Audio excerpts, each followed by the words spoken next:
Hello everyone, and welcome to The Apex, a weekly conversation with the titans and tastemakers of the automotive world. Our guest this week is a man of many talents, a leading international male supermodel, muse of Dolce and Gabbana, entrepreneur, clothing designer, and, most importantly, an avid car collector always ready to promote British manufacturing. I speak, of course, of Mr David Gandy, who joins us today to discuss his adventures in motoring and share some of his experiences of owning and restoring his beloved fleet of classic cars. David, thank you very much for joining us. Thank you for a lovely intro. Our pleasure. That's made my day, that introduction, really. So my first question is, what sparked your interest in cars and what are some of your earliest motoring memories? It's a very difficult, but people ask me about my interest in cars, and I can't answer it. I don't know where it's come from.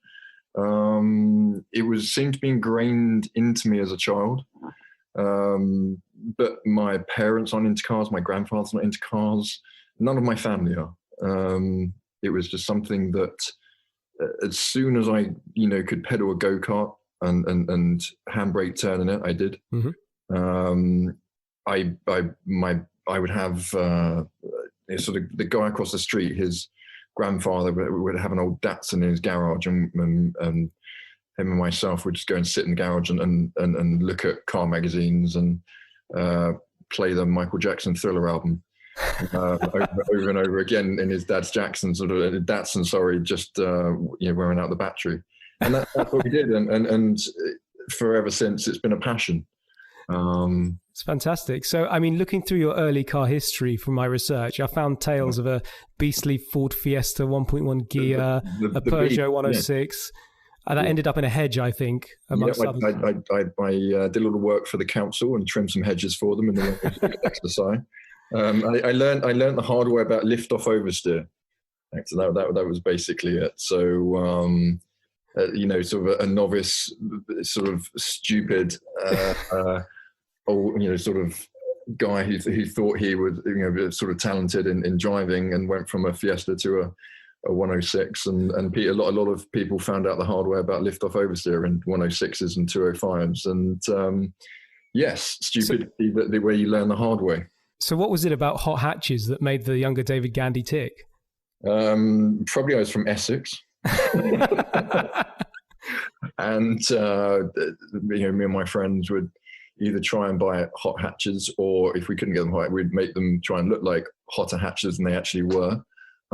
My friend had a Clio in the Williams blue, but wasn't actually a Williams, but he put gold wheels on it, so it looked like a Williams. Of course, it didn't look like a Williams whatsoever. Very cunning. Yes, and the amazing thing is now is that all these cars are now collector's items. We're talking about probably GTIs, exercise 205s, Golfs. They're all going for money. The Williams are. They're the same thing. So. Yeah, we all should have kept hold of them, trying to see if we'd known. But there's still very much attraction. I still, if I have a bit of time, look at what 106 rallies or exercise are doing, just to maybe for a bit of nostalgia. Staying in touch with your youth. Yeah. So listeners might not know this, but you did actually work for Auto Express for a very short time after you left school. And you've quite frequently put pen to paper as a car writer for magazines like GQ and Vogue. So you drive quite a lot of stuff now. Does that influence the way you think about driving and enjoying cars, that journalistic, let's call it, experience? I don't think so. The way I write, and I write for the Mayfair Times and Vanity Fair, and I've been fortunate enough to sort of write it on.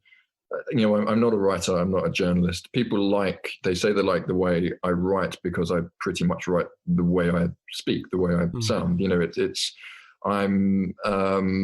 I can do it without any sort of, prejudice towards any brand, even though I'm a very Jaguar guy. Journalists still have to be very careful and about what they say about different brands. They may get banned from driving their cars with bad reviews, or the magazines have advertisers from certain car brands. I can be very sort of generalized about my views because I'm not attached to, or my work is not it's money by just the journalism. So I'm looking now at a lot of the YouTubers and the Instagrammers. They say they're car reviewers or they review cars, where a lot of them don't. They just say, here's a car. I am driving this car. They don't give you a review on it. So yeah, I mean, I don't think it really does. I don't review anything that I don't think is going to make an exciting story. I'm very fortunate to be invited to lots of different launches, or people want to send me their cars, but unfortunately I'm just not really going to be interested in a new Audi A4 2-litre diesel. It's just not where I am. But but it's something. But if Honda want to send a Civic Type R, then absolutely. We'll take a note of that.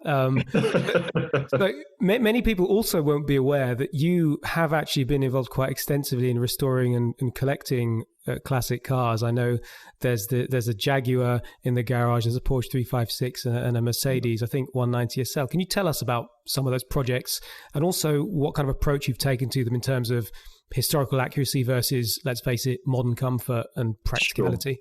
So my first restoration was the 1960 Mercedes-Benz 190 SL. The car I've always admired. Of course, I admired the 300 SL and the Gullwing. The budget didn't quite stretch to one of those, unfortunately. So the 190 was the almost like the cheaper little sister. So we Parry Channer from Lux Classics, who restored the Mercedes for me, sourced the right-hand drive one. It was from the guy who started the Mercedes-Benz club in the UK, so the heritage was incredible. I spoke to his family about it because he had sadly died. Still had, I think, one owner. And I spoke to the family and told them truthfully that I wanted to restore it back to its glory days, nut and bolt, and keep it on the road for the hopefully next 60 years, 100 years, whatever. And they liked that, and they sold me the vehicle. And over the next 3 years, Parry restored the car for me back to complete originality. How it would have come out, probably even better than coming off the factory floor. So we're talking paintwork, interior, all absolutely. Paintwork with original interiors, leather from Germany. Took the carpets out, put rubber mats how it would have been. Took the Weber carburetors off, put the original carburetors back on. Complete, sort of really, how many man hours I don't know onto that restoration, but complete batch originality. Nothing new on that. The only thing I can say we did on there was we had a connector so you could charge a phone. Yeah. I think Mercedes would probably have wanted that in originally if they'd known. that was it, certainly. So I sold that car just before lockdown, actually. So it wasn't being used. I'm a big believer in classic cars being driven. I love the restoration process. Sometimes I prefer the process rather than actually driving a car once it's finished. I'm excited about the car, but there's a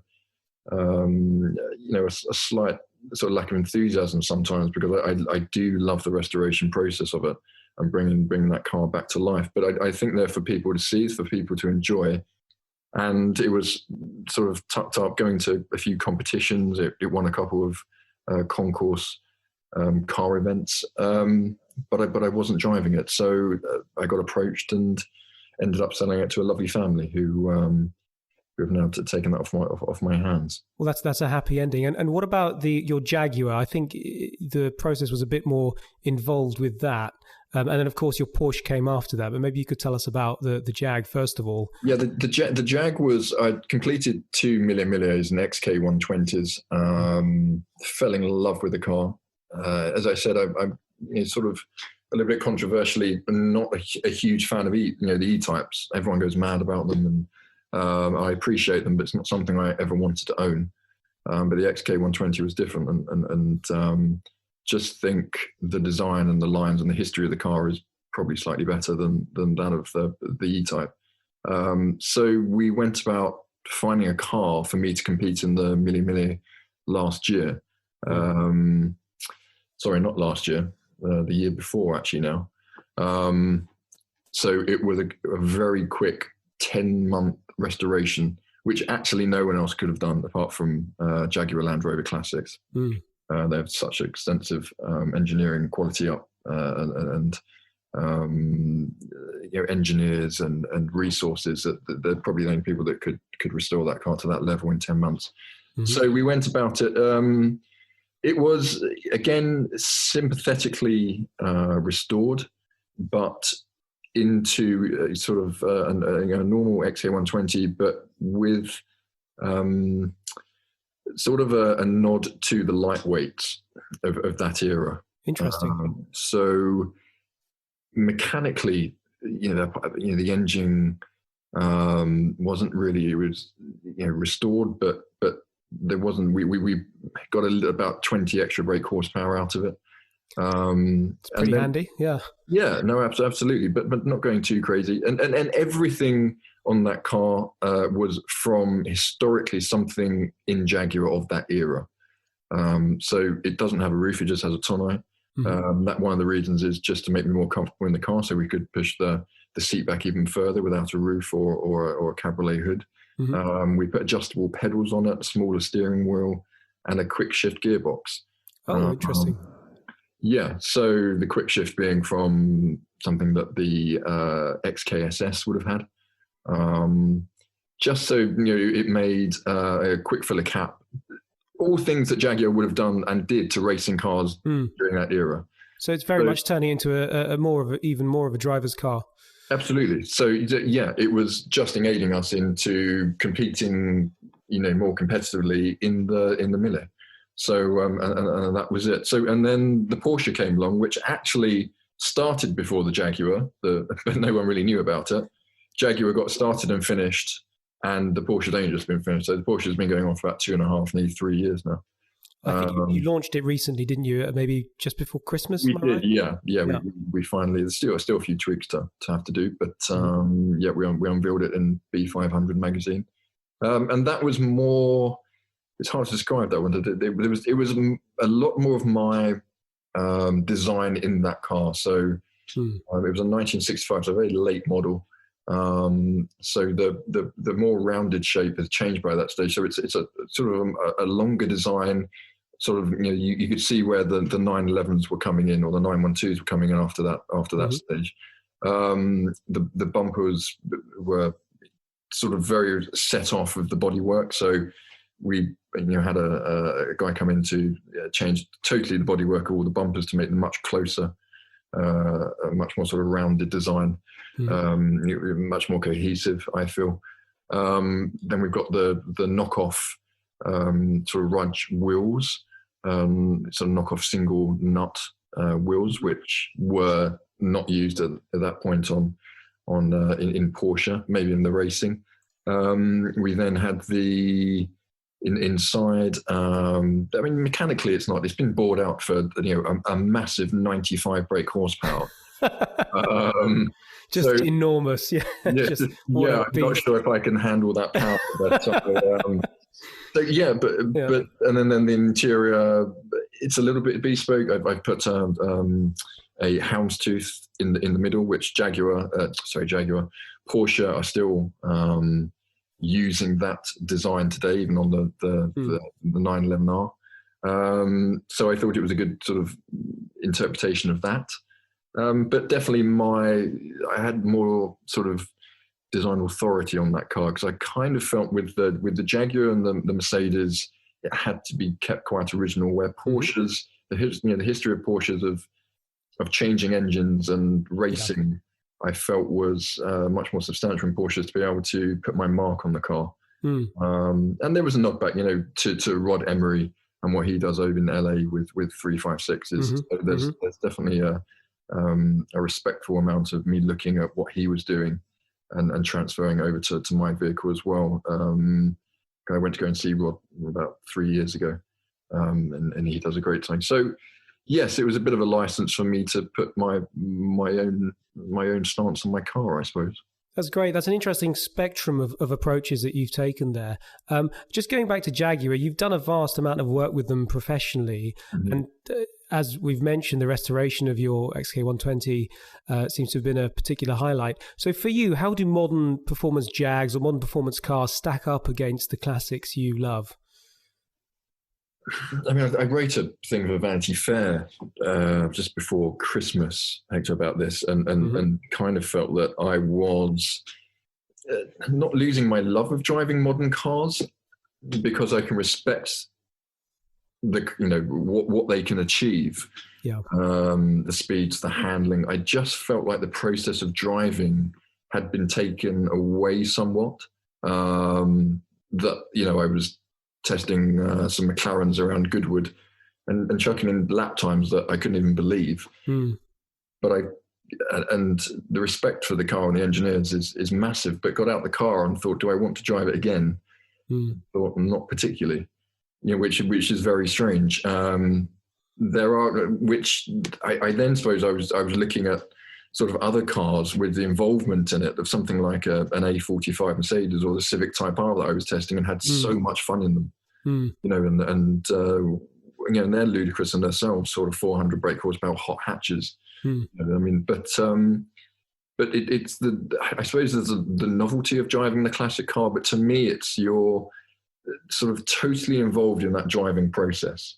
I sort of say to people, you have to recalibrate your brain a little bit back into, you and that machine together driving down the road. There's no anti-lock brakes, there's no ESP, there's no power steering, there's anything. And I'm getting to my, sort of F-Pace SVR, and it tells me when someone's in my blind spot, and, chuck on the emergency brake so I haven't quite braked quick enough, or anything, it's things like that.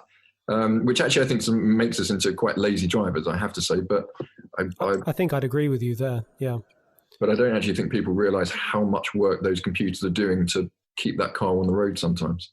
It also changes the perception of what a skilled driver is. I suppose if you've got the car doing a lot of the controlling for you, then what's left for you to do?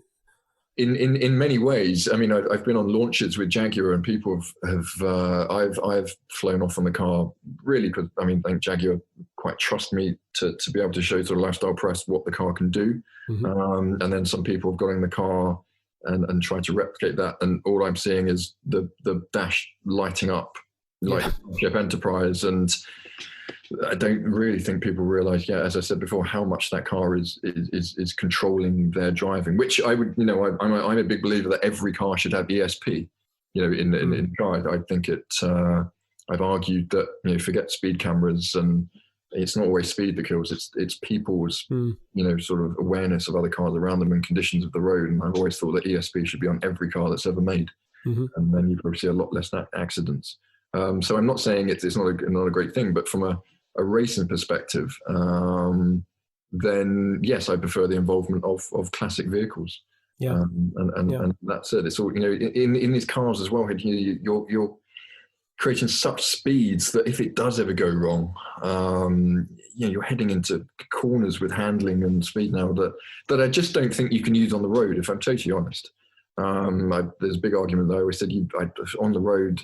I really don't think you need a car more than 400 brake horsepower. I think when we had Jim Glickenhaus on many months ago, he said something similar, actually, which is interesting, because he owns all these incredible cars, and he says, frankly, once you start going beyond that kind of level, the modern computers just stop it. You can't really use it. There's only, exactly. You can't defy sort of physics at one point, really. That's basically, you learn that. I learned that the hard way, as I was saying, from having a few accidents in cars, like that. But from a modern point of view, I can get into my Jaguar SVR and with 560 brake horsepower and drive that car and not have to worry. I've got my daughter in the back, and I know it's one of the safest things she could be in. So I would never take her out in one of my classic cars, of course. Because it just doesn't have any safety measures of what the cars have today. I don't know, like with restoration wise, I always say this is going to be my last one, and then I find myself on piston heads at 2:00 in the morning. We've all been there. with a gin and tonic and worrying me. I've sort of credit card coming up, but I'm not sure how. I suppose gradually with the cars I've built, I've had more confidence in the restoration and more confidence in myself with my design and ideas to take it forward. And a few people now ask me could I help out with the design and restoration of their cars? Which I think is a very personal thing anyway. But however, I would which I've always wanted to do, and I suppose I didn't have the confidence to do it with the 356, but I would love to build a classic that is sort of taking sort of this electrical age now, of building an everyday classic car, but almost taking the platform, the batteries, and building on that chassis, but it looking like, and I would have to probably say I'd probably do it with a 356, but if I could do a complete sort of electric 4-wheel drive, sort of pocket rocket of a small electric car that looks, but with the everyday creature comforts inside of everything, all the technology, but it looks like a classic 356. I think that would what I'd be interested to do it next. I was looking to do it with a Mini, because I've always wanted a Mini for some reason. But I'm not that Mini myself. So even though I could fit in them, I would feel a bit like Donkey Kong driving around in an original Mini, but I do love them. But so yes, that maybe when sort of not the aftermarket sort of electric transition sort of worked out a bit more, because we're still, of course, in our infancy of electric transmissions, etc. Yeah. So, I mean, just moving on slightly, it's a question we wanted to ask you. It's in the past, you've described your admiration for people like Paul Newman, Steve McQueen, James Dean, all of these guys who capture a certain kind of masculinity in their love of fast cars and risk taking. Yeah. We're talking about these machines that we log on at 2 a.m. on piston heads to try and find. From your perspective, do you think modern cars still play that role for men, or are times changing?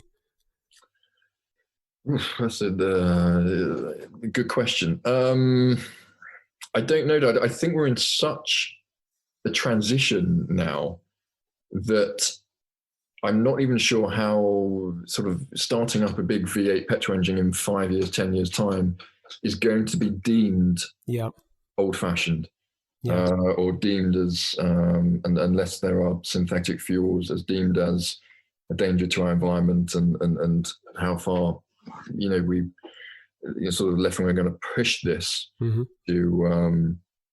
So yeah, in some way, I think it's just going to seem so old-fashioned in a few years to start up a big engine on the road, a big V8 engine. So those days, I think, are slightly numbered in many ways, and I think maybe they have been for a while. I was reading a stat the other day that there's less men now getting their driving license than women. So obviously that idea that your car and masculinity is slowly dwindling away. Not to me, of course. I mean, I'm still old-fashioned, and I still sort of love the sound of the engine in the car, and it. But that's a passion of mine. It's not a passion for everyone. Yeah. So I don't know to answer that. I mean, you sort of it's so weird that after, I suppose we're talking 60 years. Since probably the heyday of Paul Newman and Steve McQueen and James Dean, and we're still talking about them. We're still seeing them as style icons, as these guys that we would love to imitate. So I think they were a rarity that we're never going to really see again. But they were just, as we all perceive, a man's man at the end of the day. Looks like Paul Newman. I respect him for so many things. Probably one of the best looking men that ever lived. He had his own race team. I think he raced at Le Mans and won at Le Mans. He donated millions to charity. There wasn't not that much to respect him about in many ways, and he seemed to get on with it without, and still keeping quite a private element to his life. And I think that's where the difference we are always going to see is that everyone's lives is so. The opposite to that now is that everyone is putting their lives in everything on social media. So we know everything about everyone. And I think the mystery of Steve McQueen and James Dean is the appeal, because actually we still want, we still want all the information and more pictures and more films, but there's only so much we know about them now, really, at the end of the day, and that is never going to change. Well, that's an interesting viewpoint. And another question I wanted to ask was about your racing experience, or you've driven the Mille Miglia a number of times, and I think somewhere in an interview you described your outing with Yasmin Le Bon as co-pilot as more Mario Kart than James Dean. So for those listeners who've never raced in the Mille Miglia, what makes it so great? if people don't know, the Mille Mille was a race up to 1957, I believe. In 1957, they had a horrific accident because it's on public roads in Italy. Some closed roads, but a lot of public roads. And it's 1,000 miles. It was a 1,000-mile race. To give you a perspective, I think Sir Sterling Moss holds the record, which I believe he did the 1,000 miles in 10 hours, which is averaging 100 miles an hour. Averaging 100 miles an hour. It is insane. 10 hours. And doing the Mille, I can't, that doesn't compute in my head how he did that. That's just out of this earth kind of stuff. Just shows you the talent of Sir Sterling Moss. And they brought the race back as a kind of a rally more than anything. Whether you interpret it as a rally, there's lots of guys that still interpret it as a race, me being one of them.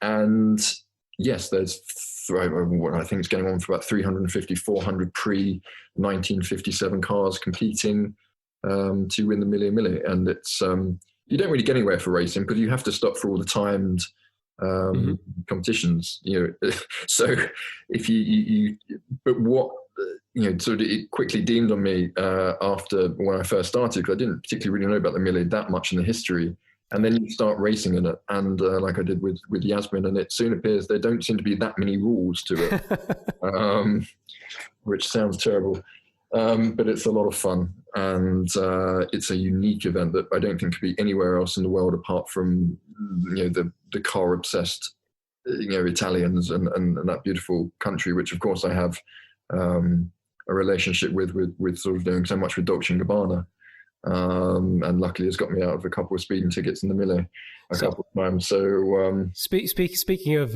little problems, I heard you had a bit of an off during that. Yeah, we had 3 days of streaming rain.